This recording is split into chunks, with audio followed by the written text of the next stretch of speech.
के स्क्वायर की बात कर लेते हैं वर्ग। अच्छा, वर्ग में से क्वेश्चन आपसे पूछे जाते हैं भरने वाले, आपसे पूछा जाएगा, अब भरने वाले पूछा जाएगा, ब्रिज से भी पूछा जाएगा, वर्ग से भी पूछा जाएगा, तो आपको आयत से भी पूछा जाएगा। भरने वाले आता है, जैसे आता है ना 5 क्वेश्चन को, जैसे आपको दे देगा और डैश डैश डैश देगा, 4 ऑप्शन मिलेगा आपको, लेकिन डैश डैश डैश देगा, तो डैश डैश में हम लोग क्या भरेंगे, कुछ ना कुछ भरना पड़ेगा ना। अच्छा, आपसे देगा कि वर्ग के सभी भुजा ऐसे देता है, आयत की पड़े डैश डैश ऐसे करके देता है ना, तो इस तरह से आपसे क्वेश्चन पूछे जाएंगे। तो यहाँ सबसे पहले समझिए क्षेत्रफल परिमाप विकर्ण के बारे में बात करते हैं। तो आपसे पूछा जाएगा कि वर्ग का जो क्षेत्रफल, यानी सबसे पहले क्या करेंगे वर्ग में, एक तो पहले पिक्चर बनाएंगे, यहाँ पर सबको बनाने आ जाएगा, सब लोग को बनाने आ जाएगा यहाँ पर। देखिए, तो अब हम क्या करेंगे वर्ग, यानी ये भुजा जितना बराबर है ये भी उतना ही बराबर है, उतना ही ये सब चारों भुजा आपस में क्या होना चाहिए, बराबर होने चाहिए। आप समझिए वर्ग जो स्क्वायर है, वर्ग में सभी भुजाएं आपस में क्या होती है, बराबर होती है, यानी 4 भुजाएं आपस में क्या है, ये बराबर है। तो वर्ग के सभी भुजाएं क्या होती है, बराबर होती है। क्वेश्चन आपसे पूछेगा कि वर्ग के सभी भुजाएं डैश डैश होती है, तो क्या बोलेगा, उसमें लिखेगा बराबर। 1 नंबर आपका ऑब्जेक्टिव में पूछा जाएगा, ये बन जाएगा आपसे। तो वर्ग के सभी भुजाएं क्या होता है, बराबर होते हैं। अब आयत की बात करेंगे तो अलग होते हैं, सबका अलग अलग होते हैं, लेकिन ये वर्ग हो गया, वर्ग में सभी भुजाएं क्या हो जाएगा, बराबर हो जाएगा। अच्छा, हम इसे ए मान लेते, ए मान ले इसे, तो ये सब बराबर हो जाए तो एबीसी नहीं ना मानेंगे, ये सब आपको बराबर है तो सबको क्या मानेंगे, ए मानेंगे। अच्छा, जितना ये भुजा है उतना ही ये है, जितना ये सब बराबर है, मतलब सब ये जितने आपको चारों भुजा देख रहे हैं सब के आपस में बराबर है। इसका मतलब है कि वर्ग के सभी भुजाएं क्या होती हैं, बराबर। एक आपका ऑब्जेक्टिव में बन जाएगा, ऐसे पूछे जाते हैं क्वेश्चन, हर साल आते हैं, वर्ग के सभी भुजाएं डैश डैश होती है, तो क्या मानेंगे वहां पर,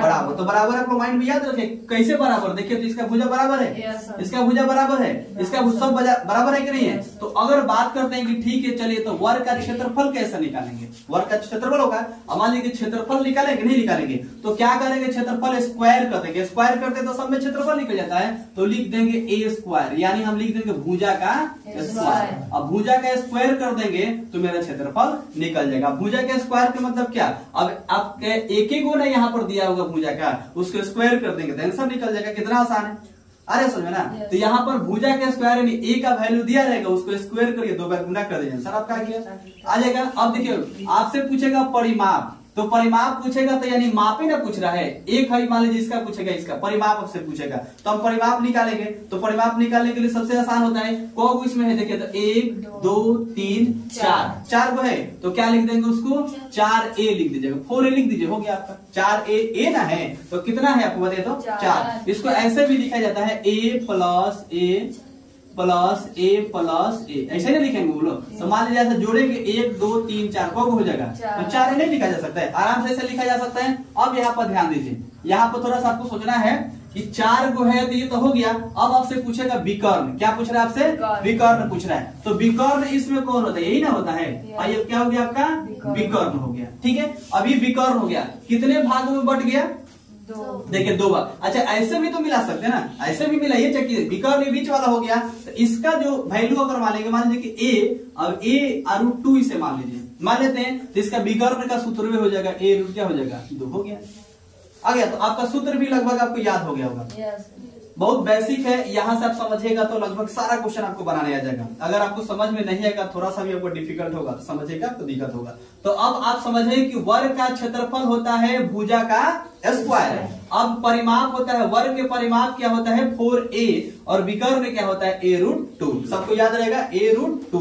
अच्छा, √2 का जो वैल्यू होता है 2 ही होता है, अगर निकाल देंगे तो खत्म हो जाएगा। लेकिन आप वर्ग का ये जो फार्मूला है, आपको पता है कि फार्मूला बेसिस सारा क्वेश्चन आता है, जितना क्वेश्चन आएगा सब फार्मूला बेसिस रहेगा। अभी आपको पता है इसके पहले कि अगर 7 दिया तो कटने वाला होगा, 28 देगा, 14 देगा, आपको यही सब ना देगा, तो जितना आपको क्वेश्चन आएगा वो सब कटने वाला रहता है। होता है कभी कभी अगर नहीं कटने वाला होगा तो पॉइंट में आंसर आएगा, दशमलव में आ सकता है, लेकिन ज्यादातर क्वेश्चन बाय डिफिकल्ट वो कट ही जाता है, 7 से भाग लगेगा वो कट ही जाएगा। लेकिन कोई क्वेश्चन डिफिकल्ट आता है जो कटता नहीं, कोई दिक्कत नहीं, तो भाग देने आपको नहीं आता है, भाग दीजिएगा तो दशमलव में आएगा, ये ना हो सकता है। कहीं कहीं आपको पाई का मान नहीं रखना पड़ता है, मत रखिए, ऑप्शन में अगर पाई लगा के ऑप्शन दिया होगा तो पाई का मान नहीं रखेंगे, आप मत करिएगा पाई का मान लगा दिया ऑप्शन खोजिएगा, पाई अगर आपके ऑप्शन में दिया रहेगा जैसे 4 पाई, 10 पाई, 50 पाई, 100 पाई, तो इसका मतलब क्या है कि पाई का वैल्यू नहीं रखेंगे, सिर्फ आर का वैल्यू रख के उसको कटा लेंगे। इसकी पिछले वाले क्लास में बढ़ेंगे। अब इसमें थोड़ा सा बात कर लेते हैं। तो क्षेत्रफल, परिमाप और विकर्ण, तो कुछ ना कुछ तो दिया रहेगा ना, एक इसमें दिया रहेगा,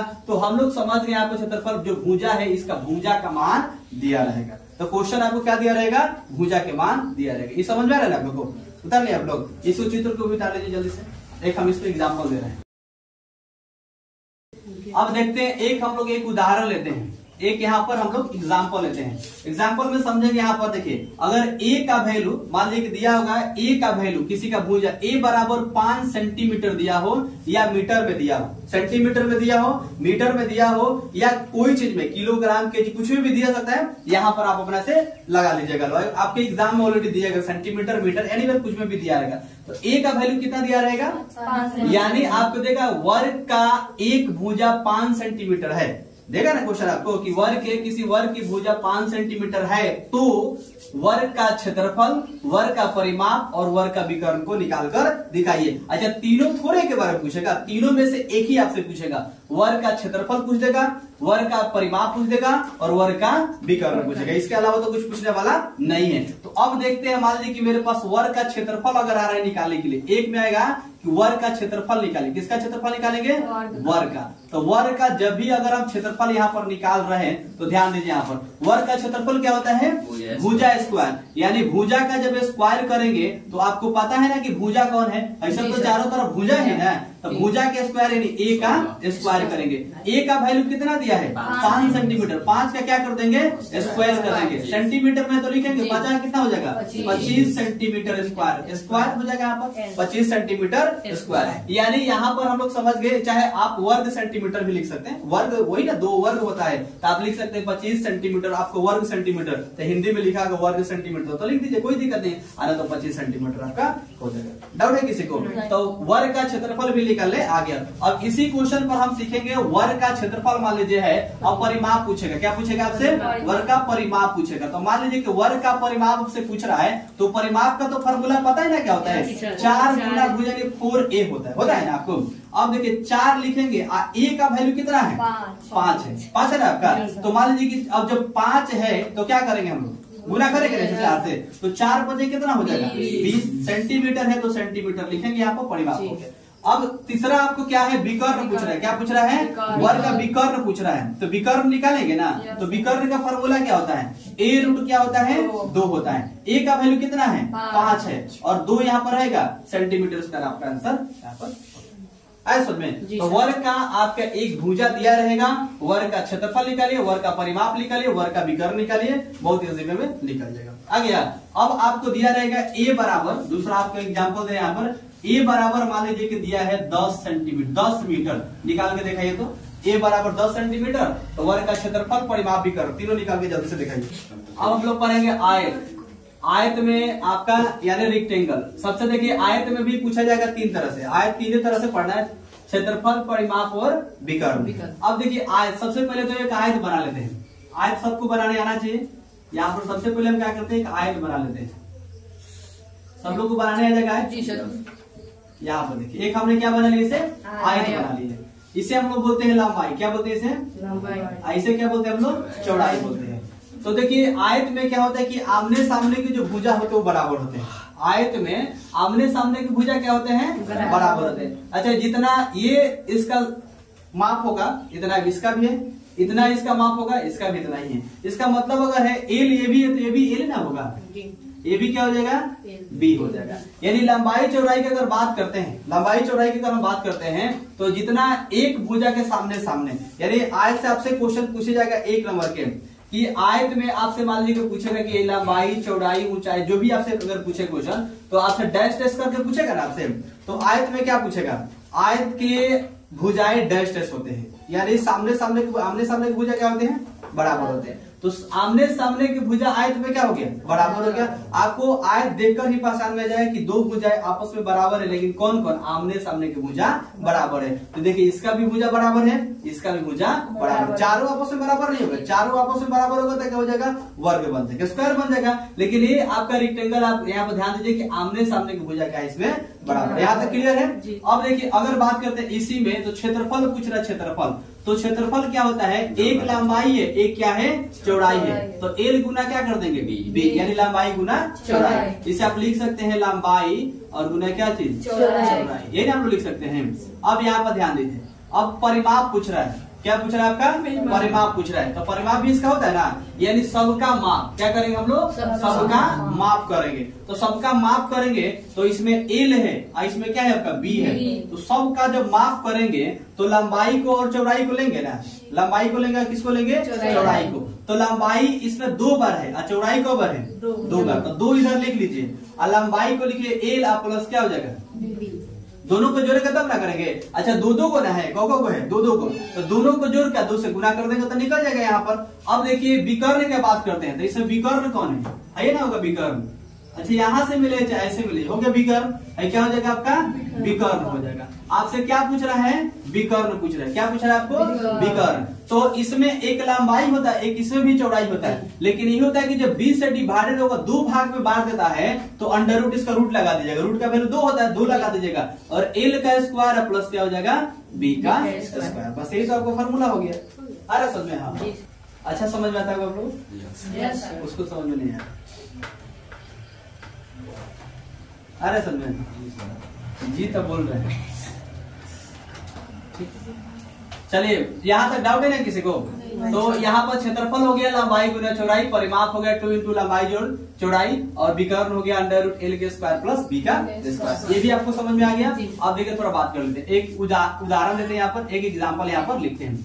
अगर मान लीजिए किसी आपको यहाँ पर अगर ये भी एक रेखा यहाँ पर चारों तरफ दिखाई दे रहा है ना, तो मान लीजिए कि सब भुजा, अगर भुजा का मान दे दिया है, एक भुजा की अगर मान लीजिए लंबाई दिया है, लंबाई बराबर दे दिया है और आपको चौड़ाई बराबर ये देता है, चौड़ाई बराबर देता है, यानी एल बराबर देगा और क्या देगा आपका, बी बराबर। एल का वैल्यू अगर मान लीजिए देता है 3 सेंटीमीटर या 3 मीटर में देता है, 3 सेंटीमीटर, और बी का दे देता है 4 सेंटीमीटर या 4 मीटर, केजी कुछ में भी दे सकता है, ठीक है ना। लेकिन इसका लंबाई चौड़ाई आपको क्या होता है, सेंटीमीटर और मीटर होता है, लंबाई चौड़ाई सब होता है सेंटीमीटर और मीटर में। अब बात करते हैं यहाँ पर कि लंबाई हो गया 3 सेंटीमीटर, चौड़ाई कितना हो गया 4 सेंटीमीटर। तो आपसे 3 तरह से ना क्वेश्चन पूछे जाएंगे, 3 तरह से। तो एक में आपसे पूछे जाएगा कि आयत का क्षेत्रफल, किसका, आयत का क्षेत्रफल। तो आयत का क्षेत्रफल कैसे निकालेंगे, आयत का क्षेत्रफल क्या होता है, लंबाई गुना चौड़ाई, यही ना होता है, लंबाई गुना क्या होता है, चौड़ाई। तो लंबाई बताइए कितना है, 3 है, और चौड़ाई कितना है,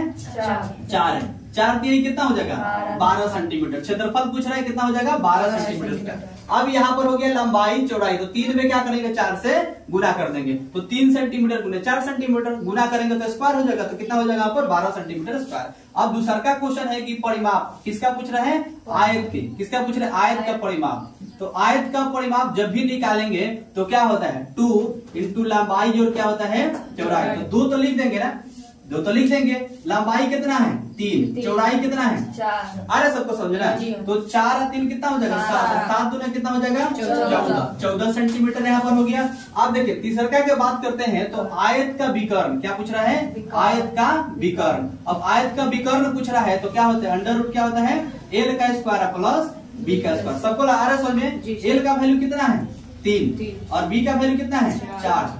3 का स्क्वायर हो जाएगा 9, और प्लस 4 का स्क्वायर कितना हो जाएगा, 16। 16 9 कितना हो जाएगा, 25 हो जाएगा। 25 का स्क्वायर बाहर जब रूट से निकलेगा तो कितना हो जाएगा, 5 सेंटीमीटर यहाँ पर। आगे समझ में। तो ये हमारा आयत का भी निकालने आ गया। बोले डाउट है किसी को, लगभग सबको समझ में आता होगा, डाउट है किसी को। चलिए एक उदाहरण के तौर पर आपको क्वेश्चन देते हैं। एक आपको एग्जाम्पल दे रहे हैं, यहाँ पर लिखिए एल बराबर हो जाएगा 12 सेंटीमीटर और बी बराबर हो जाएगा आपका 13 सेंटीमीटर। 12 13 सेंटीमीटर ये बनाकर आप लोग दिखाइए। एल का वैल्यू हो जाएगा 12 सेंटीमीटर और बी का वैल्यू हो जाएगा पूछा जाएगा 13 सेंटीमीटर। वृत्त का व्यास, वृत्त की परिधि और वृत्त का क्षेत्रफल। वृत्त अगर बात करते हैं तो 4 ही तरीका से आपसे क्वेश्चन पूछे जाएंगे और 4 तरीका से ही होता है। तो वृत्त की अगर बात करते हैं कि प्रकार की अगर बात करते हैं तो कई प्रकार से त्रिज्या, व्यास, परिधि और क्षेत्रफल। तो ये क्या हो गया बताइए, तो त्रिज्या, यानी त्रिज्या को हम किससे सूचित करते हैं बताइए, आर से। त्रिज्या किससे सूचित करेंगे, आर से, यानी त्रिज्या को हम सूचित करते हैं, इंडिकेट करते हैं आर से करते हैं। तो अब देखिए ये हो गया हमारा त्रिज्या, जो हो गया क्या हो गया आपका, आर हो गया। अब व्यास होगा तो क्या हो जाएगा, व्यास निकालेंगे ना व्यास, तो व्यास क्या होगा, अब देखिए यहां से यहां तक भी एक यहाँ पर जाके व्यास सटा है। अच्छा इधर भी हम लोग लेंगे तो यहाँ पर भी देखिए ये भी आपको आके त्रिज्या यहाँ पर आ जाए, तो ये भी क्या हो जाएगा आर, यानी इसमें भी आके व्यास पर, इसमें भी आके, तो 2 को इसमें है आपका 2 को है। तो इसको बात करेंगे तो व्यास कितना हो जाएगा, 2r हो जाएगा। अच्छा लिख सकते हैं इसका, यानी हम लिख सकते हैं आर जो होता है त्रिज्या, तो 2 गुने क्या हो जाएगा, ये त्रिज्या हो जाएगा। यही हम लिखेंगे 2 गुना क्या हो जाएगा आपका, त्रिज्या हो जाएगा। तो देखिए इधर भी आपका आर, इधर भी, यानी 2 को हो गया भाग में। अगर बात करते हैं परिधि क्या होता है, परिधि, तो परिधि देखिए बात करते हैं तो यहाँ पर 2 भाग में से बटा हुआ है, 2 भाग में क्या हुआ है, बटा हुआ है। 2 और पाई लगाएंगे, जिसका पाई का मान होता है, पाई साथ में लगा देंगे और आर दोनों तरफ क्या आपका आर है ना, त्रिज्या ही होता है, तो क्या हो जाएगा, परिधि क्या हो जाएगा 2 पाई आर। और क्षेत्रफल अगर बात करते हैं तो दोनों का इस पूरा क्षेत्रफल निकाले तो टोटल ना निकलता है क्षेत्रफल, तो उसको क्या कर देंगे, दोनों का 2 बार गुना, यानी सिंपल कर सकते हैं, क्या सकते हैं, पाई लिखेंगे और आर का क्या करेंगे, स्क्वायर कर देंगे, 2 बार कर देंगे। अब यहाँ पर देखिए तो क्या हो जाएगा आपका पाई आर स्क्वायर हो जाएगा। यहाँ तक फॉर्मूला समझिएगा, त्रिज्या आर हो गया, व्यास हो गया आपका 2r हो जाएगा, 2 गुना त्रिज्या हो जाएगा, परिधि 2 पाई आर हो जाएगा, क्षेत्रफल क्या हो जाएगा, पाई आर स्क्वायर। यहाँ पर समझ में आ रहा है ना। तो यहाँ पर एक केंद्र हो गया, केंद्र से हमने एक रेखा को खींचे यहाँ पर और जाके व्यास में जैसे मिलाएं, ये बन गया आपका त्रिज्या। इधर भी खींचेंगे त्रिज्या, इधर किधर भी आप लोग खींच सकते हैं। अब आपको लगभग वृत्त में समझ में आ गया होगा, अगर समझना। तो वृत्त का हो गया त्रिज्या आर, आपसे पूछेंगे बताइए वृत्त का त्रिज्या, तो आर से सूचित करते हैं। व्यास क्या होता है, तो 2 गुना त्रिज्या। अब 2 गुना, इसमें 2 है कि नहीं है, तो 2 गुना क्या हो जाएगा, त्रिज्या, और परिधि क्या हो जाएगा, 2 पाई आर हो जाएगा। अब पाई, अब आप ध्यान रखिएगा जहां पाई बराबर क्या होता है, पाई बराबर अगर बात करते हैं तो पाई का मान होता है 22/7 होता है, या 3.4 में हम लोग प्रयोग करते हैं, तो इसमें आपको 22/7 ही का प्रयोग करना है, समझ आ रहा है। तो पाई का मान कितना हो जाएगा, 22/7 हो जाएगा। तो यहाँ को लगभग आप इसमें सर्कल समझ में आ गया होगा, यानी वृत्त समझ में आ गया होगा। अब इस क्वेश्चन कैसे आता है, प्रश्न पूछेगा ना, तो देखिए प्रश्न आपसे कैसे पूछेगा। एक हम लोग उदाहरण लेते हैं, अगर किसी वृत्त की त्रिज्या, मान लीजिए आप दिया रहेगा किसी वृत्त की त्रिज्या, किसी वृत्त की त्रिज्या, किसी वृत्त का त्रिज्या मान लीजिए कि 7 सेंटीमीटर, यहाँ पर कुछ भी दे सकता है, जैसे मान लीजिए कि सिंपल 7 सेंटीमीटर रखते हैं। किसी वृत्त की त्रिज्या कितनी है, 7 सेंटीमीटर है, तब मान लीजिए कि हो ये है, यहाँ पर किसी वृत्त की त्रिज्या कितनी है, 7 सेंटीमीटर है। तो जब 7 सेंटीमीटर है तो आपसे पूछेगा कि बताइए कि व्यास, परिधि, क्षेत्रफल निकालिए। तीनों क्वेश्चन कर सकता है ना, आपसे पूछेगा व्यास भी निकालिए, परिधि भी निकालिए, क्षेत्रफल भी निकालिए, तीनों में से कोई सा आपसे पूछ सकता है। तो मान लीजिए अगर पूछ दिया आपको डी निकालिए, व्यास निकालिए, परिधि निकालिए, क्षेत्रफल निकालिए, यही आपसे क्वेश्चन पूछबे करेगा और फिक्स है कि फाइनल लिखबे करेगा। किसी वृत्त की त्रिज्या 7 सेंटीमीटर है, 100% आएगा। 28 सेंटीमीटर है आपसे पूछेगा, 14 सेंटीमीटर है पूछेगा, एकदम फाइनल है कि आपसे ये क्वेश्चन बोर्ड में आएगा करता है। अब इसको देखिए हम लोग कैसे बनाएंगे। किसी वृत्त की त्रिज्या, यानी त्रिज्या को किससे सूचित करते हैं, आर से। आर का वैल्यू कितना है आपका, 7 सेंटीमीटर है। अच्छा मीटर में भी दे सकता है, किसी चीज में आपको दे सकता है। तो 7 सेंटीमीटर यहाँ पर है, तो व्यास बराबर, अगर मान लीजिए कि 1 नंबर निकालते हैं कि व्यास बराबर है, तो व्यास बराबर फॉर्मूला क्या होता है, 2 गुना त्रिज्या, यानी 2 और त्रिज्या का मान कितना है, 7 है, तो लिख देंगे 7 है, कितना हो जाएगा 14 सेंटीमीटर। एक व्यास निकालने यहाँ पर आपको आ गया होगा, व्यास निकल गया, ज्यादा हाथ तो नहीं ना लग रहा है आप लोगों को। दूसरा अगर बात करते हैं, आपसे पूछेगा कि परिधि निकालिए, क्या पूछेगा आपसे, परिधि निकालिए। तो परिधि बराबर है, बताइए फॉर्मूला क्या होता है, सब लोग बताते हैं 2 पाई क्या होता है, आर। अच्छा बताइए कि 2 का 2 रहने देंगे, और ये जो आपका पाई है, पाई का मान कितना होता है, 22/7 होता है, और आर का वैल्यू कितना होता है, आर का वैल्यू तो दिया है यहाँ पे 7, तो 7 लिख देंगे। 7 से 7 चाहे तो काट भी सकते हैं, 22 दूना कितना हो जाएगा 44, यानी 44 सेंटीमीटर इसका आंसर हो गया। अगर मान लीजिए कि इसको अब निकालते हैं, क्षेत्रफल निकालते हैं, किसका क्षेत्रफल निकालेंगे, वृत्त का क्षेत्रफल निकालेंगे। तो वृत्त का क्षेत्रफल क्या होता है, पाई आर स्क्वायर होता है। पाई का मान कितना रहेगा, 22/7 रहेगा, और आर का वैल्यू कितना है, 7 का स्क्वायर, यानी 7 गुना 7 लिखा जा सकता है। स्क्वायर तो 2 बार होगा, 7 से 7 काट देंगे भाई, 7 दूना 14, 7 दूना 14 हो जाएगा ना, और एक हासिल हो गया, 7 दूना 14, एक कितना हो जाएगा 15 हो गया, 154 सेंटीमीटर इसका आंसर हो गया। डाउट है किसी को? तो ये वृत्त से आपके क्वेश्चन इसी प्रकार से पूछेगा, त्रिज्या दिया रहेगा और आपसे क्षेत्रफल पूछेगा, परिधि पूछेगा, आपसे व्यास पूछेगा, इसके अलावा कुछ पूछने वाला नहीं है। ये सबसे आपका VBI क्वेश्चन है, आपसे 7 सेंटीमीटर या 28 सेंटीमीटर या 14 सेंटीमीटर दिया रहेगा। तो आपसे क्वेश्चन आपको दे रहे हैं, आप हल करके दिखाइए किसी वृत्त की त्रिज्या, मान लीजिए किसी वृत्त की त्रिज्या यहाँ पर दिया हुआ है 14 सेंटीमीटर, तो बताइए तीनों निकालकर व्यास, परिधि, क्षेत्रफल निकाल के दिखाइए जल्दी से कैसे बने।